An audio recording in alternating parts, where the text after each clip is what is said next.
Computer के इस अध्याय में हम सब कोरल ड्रा के कुछ टूल्स के बारे में जानेंगे, जिसमें हमारा पहला टूल्स आता है पिक टूल। यानी पिक टूल का काम होता है हमारे द्वारा बनाए गए किसी भी शेप या किसी भी ग्राफिक्स को एक जगह से दूसरी जगह पर मूव कराने के लिए किया जाता है। जैसे अगर मान लीजिए हमने यहाँ पर कोई भी शेप बनाया है, अब इसे हमें इस स्थान से उठाकर दूसरे स्थान पर ले जाना होगा, तो हम पिक टूल का प्रयोग करेंगे। अब यहाँ पर जाते हैं, पिक टूल पर क्लिक करते हैं और पिक टूल पर जैसे क्लिक करके हम माउस का लेफ्ट बटन क्लिक किए ही आप अपने शेप को एक जगह से दूसरी जगह पर मूव करा सकते हैं। तो यानी जो हमारा पिक टूल होता है किसी भी शेप को या किसी भी ग्राफिक्स को एक जगह से दूसरी जगह पर मूव कराने के लिए किया जाता है। उसके बाद नेक्स्ट आता है हमारा शेप टूल। शेप टूल क्या होता है? शेप टूल का काम होता है किसी भी शेप का या किसी भी लाइनिंग के आकार में चेंजेस करना। जैसे कि मान लीजिए हम यहाँ पर कोई एक लाइन बना लेते हैं। बनाने के बाद अगर हमें इस लाइन में कुछ चेंजेस करना हो, यानी इसके आकार में कुछ चेंजेस देना हो, तो हम शेप टूल का यूज करते हैं। अब यहाँ पर हम जाएंगे, शेप टूल को लेंगे। लेने के बाद हम माउस का लेफ्ट बटन क्लिक किए ही बीच में से इस शेप के आकार को चेंजेस कर सकते हैं। अब यहाँ पर अगर मान लीजिए इस लाइनिंग का आकार कुछ अलग टाइप का रखना हो, तो आप यहाँ देखेंगे कॉर्नर में यहाँ पर कुछ बॉक्स बने हुए हैं, यानी छोटे छोटे कुछ बॉक्स बने हुए हैं। आप जब इस बॉक्स पर क्लिक करते हो तो आप देखेंगे एक लाइन आपका यहाँ पर बनकर आ जाएगा। अब अगर मान लीजिए आपको इस लाइन के साथ अगर शेप का आकार चेंजेस करना होगा, तो आप आसानी के साथ कर सकते हैं। अब यहाँ पर जाइए, इसको माउस का लेफ्ट बटन क्लिक किए, यानी आप इस पर क्लिक करिए। अब ये लाइन आया, अब इस पर क्या करो, माउस का लेफ्ट बटन क्लिक किए ही आप अपने लाइन के आकार में चेंजेस दे सकते हैं। इसी तरीके से अगर आपको अपने शेप के आकार में चेंजेस देना होगा तो आप यहाँ पर भी दे सकते हैं। तो फिलहाल हम अभी लाइनिंग के आकार को चेंजेस किया है। अगर ये आप शेप के आकार में चेंजेस करना होता है तो थोड़ा सा इसमें आपको कुछ अलग स्टेप को फॉलो करना होता है। यानी कि सबसे पहले शेप तो बना लेना है। अब अगर आप शेप के आकार में चेंजेस यहाँ से करना चाहेंगे तो डायरेक्ट चेंजेस नहीं होगा। आपको इसके लिए सबसे पहले आप यहाँ पर देखेंगे तो आपको मिलेगा कन्वर्ट टू कर्व का ऑप्शन। पहले आपको इस शेप के कॉर्नर को फ्री करना होगा, यानी कन्वर्ट टू कर्व की सहायता से आपको इस शेप के कॉर्नर को फ्री करना होगा। तो बस यहाँ पर जाओ, आप क्लिक कर दो। अब जैसे उस पर क्लिक करते हो, अब आप अपने शेप के किसी भी लाइनिंग को चेंजेस कर सकते हैं, यानी उसके आकार में चेंजेस दे सकते हैं। आइए अब कैसे करते हैं। तो अब आपको क्या करना है, किसी भी लाइनिंग को चेंजेस करने के लिए इस कॉर्नर पर क्लिक करिए, या तो उस लाइन को आप सेलेक्ट कर लीजिए, यानी जिस लाइन के आकार में चेंजेस करना होगा उसे सेलेक्ट कर लीजिएगा। सेलेक्ट करने के बाद आप यहाँ पर देखेंगे तो आपको मिलेगा कन्वर्ट लाइन टू कर्व, यानी इसकी सहायता से आप अपने शेप के किसी भी आकार को चेंजेस दे सकते हैं। अब यहाँ पर देखिए आप इस तरीके का लाइन आया कि नहीं, जैसे हमारे शेप में था यानी लाइनिंग में था, वैसे हमारा इस शेप में भी आ गया। अब यहाँ से आप बस जाइए, इस बॉक्स पर क्लिक करिए और यहाँ से आप अपने शेप के लाइनिंग में आकार दे सकते हैं, यानी जिस तरीके का आकार देना होगा, जिस तरह से चेंजेस देना होगा वो आप यहाँ पर दे सकते हैं। उसी तरीके से अगर आपको इस लाइन में देना होगा तो इस लाइन को भी सेलेक्ट करिएगा और यहाँ से कन्वर्ट लाइन टू कर्व कर दीजिएगा। करने के बाद बाहर क्लिक करिएगा, फिर इस पर क्लिक करिएगा तो आप देखेंगे इस पर भी वही चीज़ आ जाएगा और यहाँ से आप अपने शेप के लाइनिंग में चेंजेस दे सकते हैं। तो इस तरीके से आप अपने शेप के आकार में भी चेंजेस कर सकते हैं। उसके बाद आपका इसी टूल्स में आता है क्या है, निफ टूल। निफ टूल क्या होता है, किसी भी शेप को कट लगाने के लिए, यानी कि अगर आपको अपने इस शेप को दो भागों में कट करना हो या कई भागों में कट करना हो, जैसे कैंची होता है, कैंची की सहायता से हम किसी भी चीज़ को कट लगाते हैं यानी कट करते हैं, उसी तरह निफ के द्वारा हम किसी भी शेप को कट कर सकते हैं। बस जहाँ से आपको कट करना है उस लाइन से स्टार्ट करिए और दूसरी लाइन तक आप आकर छोड़ दीजिए। अब जैसे यहाँ पर छोड़ते हैं, फिर पिक टूल को लेते हैं तो आप यहाँ पर देखेंगे तो आपका जो शेप होगा वो दो भागों में कट होकर आ जाएगा। तो इस तरीके से अगर आपको अपने शेप को कट करना हो तब हम निफ का प्रयोग करते हैं। फिर उसके बाद आता है नेक्स्ट हमारा रेजर का ऑप्शन, यानी कि अगर हमें किसी भी शेप को रेजर करना हो, यानी कि रेजर का मतलब मिटाना हो, तो आप यहाँ से अपने शेप को रेजर कर सकते हो। आप यहाँ पर देख सकते हैं कि हमारा जो शेप है वो रेजर हो रहा है। तो इस तरीके से आप किसी भी शेप को रेजर भी कर सकते हो। फिर आता है नेक्स्ट उसी ऑप्शन में हमारा एक और ऑप्शन, जिसमें हमारा आता है स्मूथ ब्रश। स्मूथ में क्या होता है, किसी भी कलर को फैलाना। अगर हमें मान लीजिए यहाँ पर किसी शेप में कलर, जैसे इस शेप में हम कोई भी कलर दे देते हैं, अब इस कलर को यानी इस शेप के कलर को फैलाना हो तो हम यहाँ से अपने शेप के कलर को फैला सकते हैं। बस माउस का लेफ्ट बटन क्लिक किए रहिए और इस शेप को आप फैला सकते हैं। ओके, फिर आता है नेक्स्ट आपका इसी टूल्स में ही आता है राउंडेड ब्रश। राउंडेड ब्रश क्या करता है, जैसे कि आपने देखा होगा, जैसे कि अगर आपको लाइनिंग को टेढ़ा करना हो, क्या करना हो आपको, लाइनिंग को टेढ़ा करना हो कुछ इस तरीके का। आप यहाँ पर देख सकते हैं कि मैं जूमिंग करके आपको दिखा देता हूँ। अगर हमें किसी भी लाइनिंग को इस तरह से टेढ़ा करना हो तो हम कर सकते हैं। फिर आता है नेक्स्ट हमारा इसी में ही क्या है, फ्री ट्रांसफॉर्म टूल्स। इससे क्या होता है कि हम अपने शेप के आकार में यानी कि रोटेट करने का काम होता है। यानी कि अगर हमें अपने शेप को रोटेट करना हो तो हम यहाँ से अपने शेप को रोटेट कर सकते हैं। थोड़ा सा हम इसे सेंटर में ले लेते हैं। अब अगर हमें इसे रोटेट करना हो तो हम देखिए यहाँ पर रोटेट कर सकते हैं। जिस साइड से रोटेट करना हो, जिस साइड इसको रखना हो, उस साइड को हम इसे रोटेट कर सकते हैं। उसके बाद आता है नेक्स्ट इसी में ही हमारा डिलीट यानी कि वर्चुअल सेगमेंट डिलीट टूल। यानी कि अगर हमें अपने इस शेप को डिलीट करना हो तो हम इस टूल्स का प्रयोग करते हैं। अब जैसे इस पर क्लिक करेंगे तो हमारा जो शेप होगा वो डिलीट हो जाएगा, और डिलीट करने के लिए उस लाइन पर आपको क्लिक कर देना है। शेप के लाइनिंग पर आप जैसे ही डिलीट कर यानी क्लिक करते हो, आपका वह जो शेप होता है वो डिलीट होता है। वैसे ही अगर आपको इस शेप को भी डिलीट करना हो तो इसके लाइन पर क्लिक करिए, आपका यह शेप डिलीट हो जाएगा।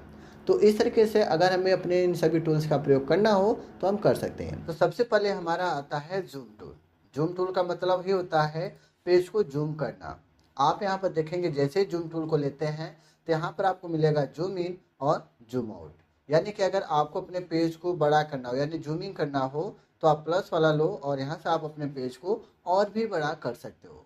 अगर वही आप जूम आउट लेते हो तो उससे आपका क्या होगा, पेज छोटा होगा। फिर उसके बाद उसी में हमारा नेक्स्ट ऑप्शन आता है हैंड टूल। यानी हैंड टूल से क्या होता है कि आप अपने पेज को पकड़ कर भी कहीं पर भी मूव कराकर सेट कर सकते हैं। जैसे मान लीजिए अगर आपका पेज कहीं साइड में या कहीं और पर भी चला गया है तो आप वहां से उसे पकड़कर बीच में या सेंटर में लाकर रख सकते हैं। वैसे अगर आपको हैंड टूल के बारे में नहीं पता रहेगा तो आप यहाँ से स्क्रॉल करेंगे, यानी स्क्रॉल जो आपका होता है, आप इसके द्वारा भी आप अपने पेज को कहीं पर भी मूव करा सकते हैं। वैसे अगर हैंड टूल है तो आप इसे पकड़ कर भी अपने अनुसार जहाँ पर भी सेट करना चाहोगे आप इसे सेट कर सकते हो। ओके, फिर आता है नेक्स्ट हमारा आप फ्री हैंड। आप यहाँ पर इस पर क्लिक करते हैं तो सबसे पहले हमारा आता है फ्री हैंड। फ्री हैंड का मतलब होता है कि इसमें जितने भी आपको टूल्स मिलेंगे उन सभी का टूल्स यानी उन सभी टूल्स का कार्य होता है लाइनिंग खींचना। यानी कि आपका कोई भी ग्राफिक्स या कोई भी डिजाइनिंग आप बनाते हो तो उसके लिए लाइनिंग का प्रयोग करते हैं, लेकिन थोड़ा सा अलग अलग टाइप के आपके होते हैं। जैसे फ्री हैंड में क्या होता है, या तो आप कहीं पर क्लिक कर करके लाइन खींच सकते हो, या तो बस माउस के पॉइंटर को आप क्लिक किए रहो और आप जैसा चाहो वैसा लाइनिंग यहाँ पर आप खींच सकते हो। ओके, फिर आता है नेक्स्ट हमारा बेजियर टूल। बेजियर टूल से भी हम क्या करते हैं, लाइनिंग खींचने का काम करते हैं। अब यहाँ पर आप जितना चाहो उतना क्लिक कर करके आप लाइन खींच सकते हो। वैसे अगर आप चाहते हो कि हमारा खत्म हो जाए तो आप जहाँ पर चाहो उसे छोड़ सकते हो। ओके, अगर आप चाहो तो जहाँ से आपने स्टार्ट किया था आप वहाँ पर क्लिक कर दोगे तो आपका ये लाइनिंग समाप्त हो जाएगी, यानी कि इसके आगे आप लाइन नहीं खींच पाओगे। आप उसके बाद दूसरी लाइन खींच सकते हो। ओके, यानी इसमें जितने भी टूल्स हैं सभी का प्रयोग हमारा क्या होता है, लाइनिंग के लिए होता है। फिर आता है नेक्स्ट आपका आर्टिस्ट मीडिया टूल। इसमें भी थोड़ा सा ग्राफिकली लाइनिंग आता है, यानी ग्राफिक्स की तरह हमारा क्या होता है, इसमें लाइनिंग आता है थोड़ा सा डिजाइनिंग में, आर्टिस्ट टाइप यानी कि आर्ट टाइप में। तो बस क्या करना, आपको यहाँ पर जाना है, ले लेना है। अब जैसे यहाँ पर लोगे आप यानी आर्टिस्ट मीडिया टूल को लोगे यहाँ पर, तो आप यहाँ पर देखेंगे कि आपको कुछ ऑप्शन दिखाई देंगे। जैसे 1 2 3 4 5 ऑप्शन मिलेंगे, जिसमें आपका पहला मिलेगा प्रेजेंट। प्रेजेंट में भी आपका लाइनिंग खींचता है लेकिन थोड़ा बॉक्स टाइप में। आप यहाँ से लेने के बाद आप यहाँ पर देखेंगे तो कुछ लाइन दिखेगा, यानी प्रेजेंट स्टॉक लिस्ट है। आप इस पर क्लिक करते हो तो आपके सामने यहाँ पर बहुत सारे डिजाइनिंग के बॉक्स टाइप के लाइनिंग मिलेंगे। अब यहाँ पर जिसका यूज करना होगा वो आप यहाँ पर लेकर लाइनिंग दे सकते हो। आप यहाँ पर देख सकते हो कि यहाँ पर थोड़ा सा बॉक्स टाइप में डिजाइनिंग में आपका लाइनिंग हो रहा है, यानी जैसा ड्रा करना चाहते हो लाइनिंग आप यहाँ से ले सकते हो। उसके बाद नेक्स्ट इसी में ही आपका है ब्रश टूल। यानी ब्रश टूल से भी आप यहाँ पर ले सकते हो। थोड़ा सा आप यहाँ पर देख सकते हो कि इस डिजाइनिंग टाइप में आ रहा है। आप यहाँ पर देखेंगे तो उसी पर आपको कुछ ऑप्शन दिखाई देंगे, यानी कुछ ग्राफिक्स आपको यहाँ पर डिजाइनिंग के मिलेंगे। आप यहाँ से अगर जिसका भी चाहो उसका यूज कर सकते हो। अगर तीर का करना हो तो तीर का, तो ऐसे बहुत सारे ऑप्शन हैं, आप यहाँ से उसका यूज कर सकते हो। फिर उसके बाद हमारा नेक्स्ट आता है स्प्रेयर। स्प्रेयर का मतलब स्प्रे, यानी स्प्रे करना। यानी अगर आप स्प्रे के माध्यम से कुछ बनाना चाहते हो, जैसे बबल्स हो गए, आप यहाँ पर देखेंगे तो बहुत सारे ऑप्शन मिलेंगे। आप यहाँ से जैसे ग्रास हुआ या बबल्स हुए या कोई भी चीज़ है, आप यहाँ पर लेकर बना सकते हैं। यानी किसी भी टाइप का अगर आपको ग्राफिक्स प्रयोग करना हो तो आप यहाँ से आर्टिस्ट मीडिया टूल का प्रयोग कर सकते हो। फिर आता है नेक्स्ट आपका पेन टूल, यानी कैलीग्राफिक टूल्स। इससे भी आपका क्या होता है, लाइनिंग ही खींचा जाता है। देख लीजिए कुछ बॉक्स टाइप में इस तरह का, तो आप यहाँ से इसे खींच सकते हैं। फिर उसके बाद आता है नेक्स्ट आपका पीजर। पीजर से भी आप क्या कर सकते हैं, यहाँ पर लाइनिंग। तो मैंने आपको पहले ही बताया था कि इसमें जितने भी ऑप्शन होते हैं सभी का यूज हम लाइनिंग देने के लिए ही करते हैं। अब उसके बाद आता है नेक्स्ट, आप यहाँ पर क्लिक करते हो तो आपको यहाँ पर मिलेगा पेन टूल। तो पेन टूल का भी काम क्या होता है, लाइनिंग खींचना। आप यहाँ से इसका पेन टूल से आप लाइनिंग को थोड़ा सा टेढ़ा टाइप में भी कर सकते हैं, यानी डिजाइनिंग में आप खींच सकते हो। अब ये तभी छोड़ेगा आपका जहाँ से आपने स्टार्ट किया था। अब जैसे मैंने यहाँ से स्टार्ट किया था, अब वहाँ पर अगर हम क्लिक कर देंगे तो ये लाइनिंग ब्रेक टाइप में हो जाएगी, यानी कि हमारा जो पॉइंटर था, जो लाइनिंग खींच रहा था, वो छोड़ देगा। अब चाहो तो आप दूसरी जगह से भी लाइनिंग खींच सकते हो। तो कुछ इस टाइप से आप कर सकते हो जाएगा। तो हम इस सभी को क्या करते हैं, सेलेक्ट कर हटाते हैं।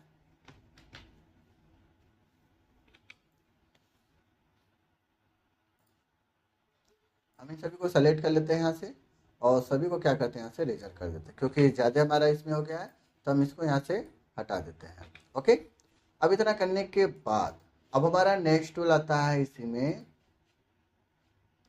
क्या है आपका यहाँ पर, पॉलीलाइन टूल्स। पॉलीलाइन टूल्स, इससे भी हमारा क्या होता है, लाइनिंग। तो यहाँ पर देखिए जितने भी टूल्स हैं सभी का प्रयोग हमारा लाइनिंग के लिए ही होता है। आप जैसा चाहो वैसा लाइनिंग यहाँ पर दे सकते हो। ओके, फिर उसका नेक्स्ट आता है, इसी में हमारा क्या है यहाँ पर, 3 पॉइंट्स कर्व टूल। अब इससे क्या होता है, इससे होता है जैसे कि आपने एक लाइन खींचा, खींचने के बाद जैसे पॉइंटर छोड़ते हो फिर नीचे की तरफ लेते हो, तो आपका जो लाइनिंग होगा वो कर्व हो जाएगा, यानी कि राउंडेड टाइप में। बस एक सीधी लाइन ऐसे खींचो, पॉइंटर को छोड़ो, फिर यहाँ से नीचे खींचोगे तो कुछ इस टाइप का लाइनिंग बनकर आएगा। ठीक है, फिर उसके बाद आता है नेक्स्ट हमारा, इसी में ही क्या है, इंटरेक्टिव कंटेनर टूल। अब ये क्या होता है, इससे अब हमारा क्या होता है कि जैसे आप लाइन चाहो इसको खींच सकते हो। इस तरह से आप देख सकते हो कि कुछ इस टाइप का हमारा जो लाइनिंग है वो ड्रा हो रहा है। तो आप यहाँ पर चाहे जैसा भी लो, वो आपका कुछ उस टाइप का लाइनिंग आएगा। अब हमारा नेक्स्ट आता है डिमिनिशन टूल। इससे क्या होता है, इससे भी हमारा क्या होता है, लाइनिंग खींचने के लिए होता है। आप यहाँ पर एंगल, यानी जितने डिग्री एंगल पर आप लाइन देना चाहते हो वो आप यहाँ पर देख सकते हो। देख लीजिए कुछ नंबर भी यहाँ पर लिख कर आ रहे हैं। आप यहाँ पर चाहो तो कुछ इस टाइप का लाइनिंग दे सकते हो। ओके, तो आइए आज के वीडियो में हम सब स्मार्ट ड्राइंग टूल के बारे में जानते हैं। तो अगर आप इस टूल्स का प्रयोग करते हैं तो इससे होता है कि जैसे आप कोई भी लाइनिंग खींच रहे हो, अगर वो टेढ़ा है तो आपका जो स्मार्ट ड्राइंग टूल होगा वो क्या करेगा, उस टेढ़े लाइनिंग को सीधा कर देगा। मतलब ये है कि आप यहाँ पर देखिए कोई भी लाइन खींच रहे हैं, अगर वो टेढ़ा है तो वो क्या करेगा, तुरंत उस लाइन को सीधा कर देगा। तो ये होता है हमारा स्मार्ट ड्राइंग टूल्स। फिर उसके बाद आता है रेक्टेंगल शेप। रेक्टेंगल शेप से क्या होता है कि रेक्टेंगल टाइप में अगर आपको कोई शेप बनाना हो तो हम रेक्टेंगल शेप का प्रयोग करते हैं। अगर आप इसी के अंदर जाते हो तो आपको यहाँ पर मिलेगा 3 पॉइंट रेक्टेंगल टूल्स। इससे भी क्या होता है कि आपका जो शेप होता है यानी रेक्टेंगल टाइप में ही बनता है। लेकिन जैसे आप यहाँ पर देखिए हमने खींचा तो ये लाइन की तरह है, लेकिन आप जैसे ही आप नीचे की तरफ मूव कराते हो, यानी पॉइंटर को जैसे ही नीचे की तरफ मूव कराते हो, तो आप यहाँ पर देख सकते हैं कुछ उस टाइप का शेप बनकर आ जाएगा। यानी आप यहाँ पे एक लाइन खींचे तो उसके नीचे एक लाइन आपको फिर से यानी उस शेप बनकर आ जाएगा, यानी रेक्टेंगल टाइप में आपका वो क्या होगा, शेप बनकर आ जाएगा। वही आपका क्या होता है, एलिप्टिकल। एलिप्टिकल में जैसे यहाँ पर हमारा सर्कल टाइप में अगर शेप बनाना हो तो हम एलिप्टिकल का प्रयोग करते हैं। लेकिन अगर आप उसी के अंदर जाते हो तो आपका 3 पॉइंट एलिप्टिकल होता है। इससे भी क्या होता है आपका सर्कल टाइप में ही, यानी कि एलिप्टिकल टाइप में ही क्या होता है शेप बनता है। जैसे अभी देखें यहाँ पर हमने क्या किया, लाइन खींचा तो लाइन लग रहा होगा, लेकिन आप जैसे पॉइंटर को दूसरे साइड में हम मूव कराएंगे तो हमारा रेक्टेंगल टाइप में हो जाएगा। तो इस तरीके से आप यहाँ पर शेप बना सकते हो। अगर आपको 3D पॉइंट में अगर आपको रेक्टेंगल का बनाना हो या एलिप्टिकल का शेप बनाना हो तो हम इन दोनों टूल्स का प्रयोग कर सकते हैं। फिर उसके बाद आता है ग्राफ पेपर, यानी अगर ग्राफ पेपर आपको बनाना हो या ग्राफ पेपर टाइप में अगर आपको कुछ बनाना हो तो आप यहाँ पर बना सकते हो। अगर आपको इनका संख्या बढ़ाना हो तो जैसे कि यहाँ पर देखिए 1 2 3 4, यानी 4/3 का, यानी आपका 4 कॉलम और 3 रो है। यानी अगर आप इसकी संख्या बढ़ाना चाहते हो तो आप यहाँ पर देखेंगे कार्नर में, तो ये जो पहला है लाइन वो आपका कॉलम के लिए होता है और जो दूसरा लाइन है वो रो के लिए होता है। तो यहाँ से कॉलम आपको जितना कॉलम लेना होगा वो संख्या बढ़ा लीजिए और वही आपको जितना रो लेना होगा वो रो ले लीजिएगा। लेने के बाद अब अगर आप यहाँ पर ड्रा करते हैं तो उतने बाई उतने का ग्राफ पेपर बनकर आ जाएगा। उसके बाद अगर आप इसके अंदर जाते हैं यानी ब्लैक वाले पर क्लिक करते हैं तो आपको यहाँ पर मिलेगा क्या, पॉलीगॉन टूल्स, यानी पॉलीगॉन यानी पंचभुज। अगर आपको पंचभुज बनाना हो या त्रिभुज बनाना हो तो हम इन सभी टूल्स का प्रयोग करते हैं। जैसे आप यहाँ पर देख सकते हैं अभी पंचभुज है, अगर इसी को त्रिभुज करना होगा तो आपको यहाँ पर कुछ नंबर दिखेगा यानी 5। आप यहाँ से जितना कम करेंगे आपका यहाँ पर शेप जो होगा वो थोड़ा अलग टाइप से होगा। देखिए त्रिभुज टाइप में हो गया, त्रिभुज टाइप में हो गया, पंचभुज टाइप में हो गया, यानी जितने भी आप यहाँ पर नंबर देंगे आपका जो शेप होगा उतने टाइप से बनेगा। उसके बाद आता है नेक्स्ट हमारा यहाँ पर बेसिक शेप्स। बेसिक शेप में क्या होता है आपको और भी अधिक शेप मिलेंगे।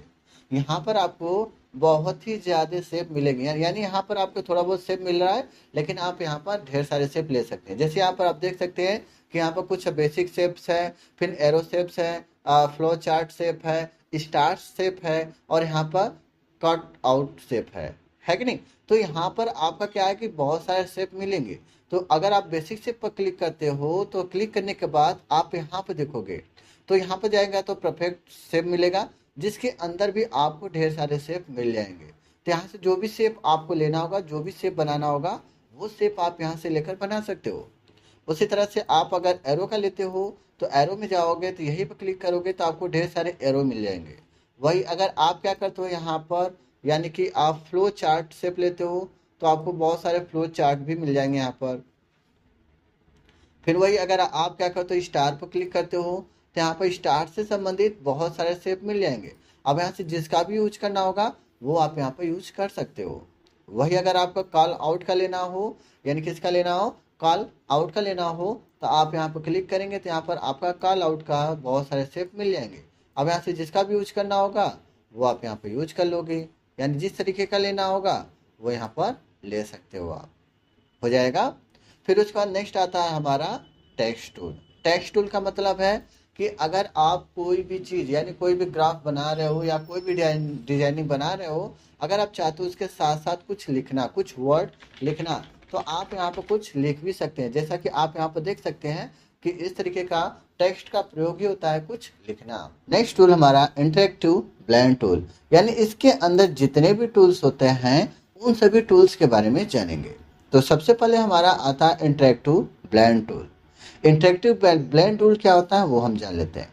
जैसे कि मान लीजिए आपने यहाँ पर एक शेप यहाँ पर बनाया और एक शेप आपने यहाँ पर बनाया। अगर आपको इन दोनों शेप को ज्वाइंटेड रूप में रखना हो, जैसे आप चाहते हो कि रिक्टेंगल टूल से होते हुए आपका क्या हो वो सर्कल टूल्स में यानी कि सर्कल शेप में हो जाए, यानी कि रेक्टेंगल शेप से धीरे धीरे आपका सर्कल शेप में हो जाए, तो उसके लिए हम क्या करते हैं, इंटरेक्टिव ब्लेंड टूल का प्रयोग करते हैं। अब हम यहाँ पे जाते हैं और यहाँ से यानी कि रेक्टेंगल शेप से लेकर हम अपने सर्कल वाले शेप पर लाकर छोड़ते हैं। तो आप यहाँ पर देखेंगे तो जो आपका यहाँ पर टूल्स यानी जो आपने इंटरेक्टिव टूल का प्रयोग किया उसकी सहायता से आपने क्या किया, यहाँ पर अपने जो शेप था उसको रेक्टेंगल से सर्कल टूल में आपने चेंजेस कर दिया। तो इस तरह से अगर आप चाहते हो कि इसके अंदर ढेर सारे शेप आप बोल सकते हो, या तो किसी भी शेप के आकार में यानी रेक्टेंगल से सर्कल में चेंज करना हो तो हम कर सकते हैं। अब उसके बाद नेक्स्ट आता है हमारा यहाँ पर, यानी इसी के अंदर आप देखते हो तो यहाँ पर आता है interactive counter tool. Interactive counter tool क्या होता है, जैसे आप यहाँ पर एक से अधिक शेप लेना, यानी दो शेप लेने के बाद उसके अंदर ढेर सारे शेप बनाए हैं, लेकिन आप जो इंटरेक्टिव काउंटर टूल होता है, आप एक ही शेप के अंदर ढेर सारे शेप बना सकते हो। कैसे? तो बस क्या करो, आप यहाँ पर जाओ, काउंटर टूल को लो और माउस का लेफ्ट बटन क्लिक के ही आप क्या करो, यहाँ से अंदर की तरफ आप ड्रा करो। जैसे ही ड्रा करते हो तो आपके अंदर यहाँ पर देख सकते हैं कि ढेर सारे आपका जो बॉक्स होते हैं वो बनकर आ जाएंगे। अब उसके बाद नेक्स्ट आता है हमारा इसी के अंदर ही इंटरेक्टिव डिस्ट्रॉयशन टूल। क्या है हमारा? डिस्ट्रॉयशन टूल।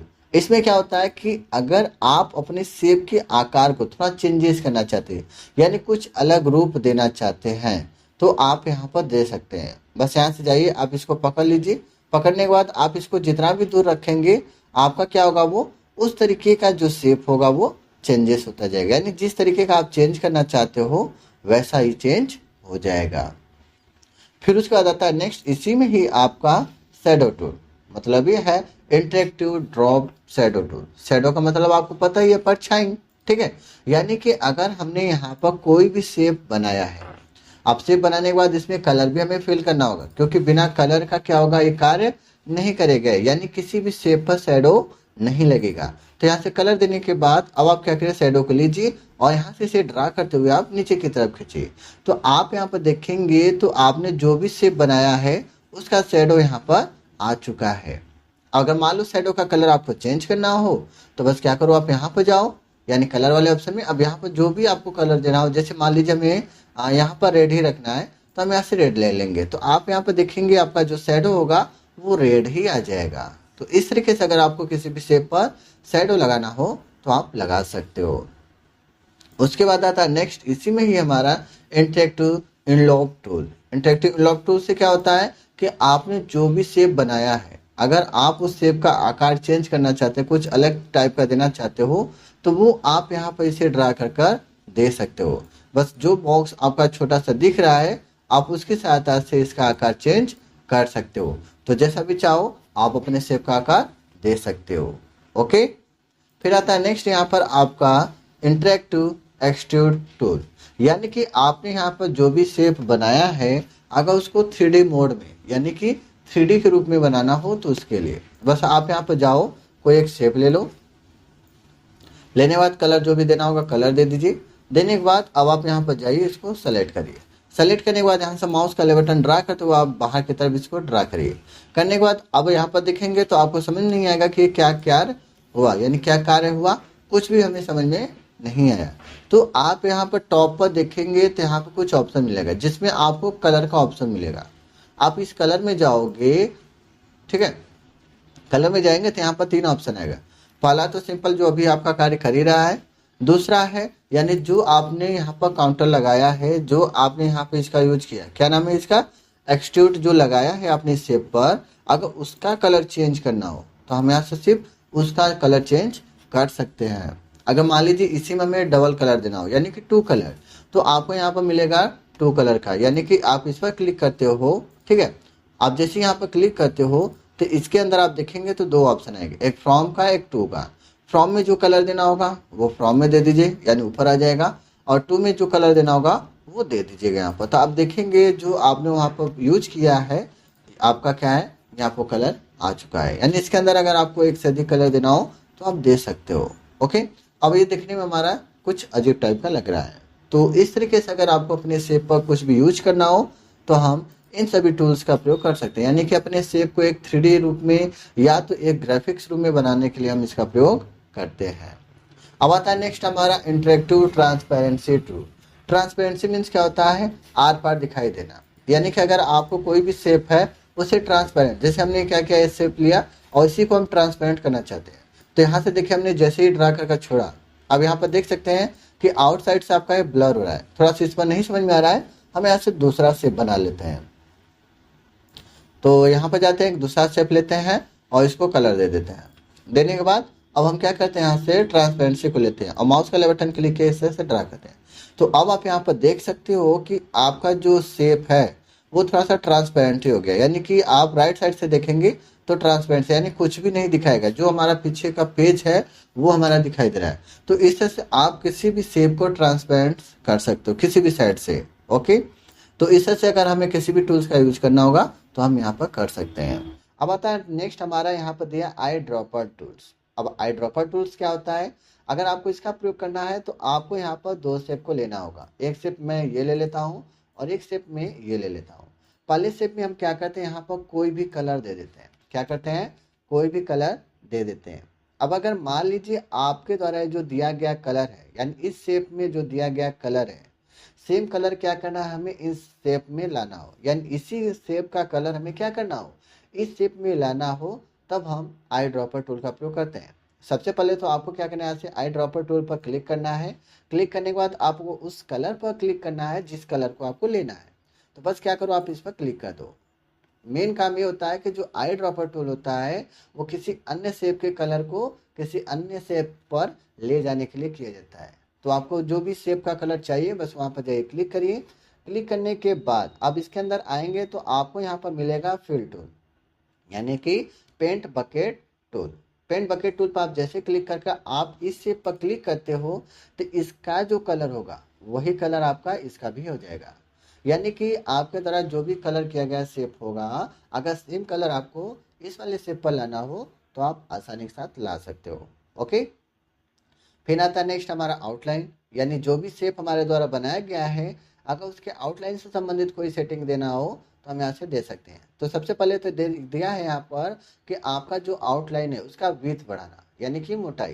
तो आप इस पर क्लिक करोगे तो आप देखोगे आपके शेप का जो मोटाई होगा आउटलाइन का वो मोटा हो जाएगा। अगर वही कम करना हो तो आप यहाँ से किसी भी पॉइंट पर ले लीजिए, आपका कम हो जाएगा। तो अपने शेप का जो भी आउटलाइन है, जैसा भी रखना हो, जो भी साइज देना हो, वो आप यहाँ से दे सकते हो। ओके, फिर आता है नेक्स्ट, इसी में अगर मान लीजिए जो आउटलाइन है, आउटलाइन का कलर देना हो तो आप यहाँ पर देखेंगे तो कलर का ऑप्शन मिलेगा, यानी आउटलाइन कलर। आप इस पर क्लिक करो।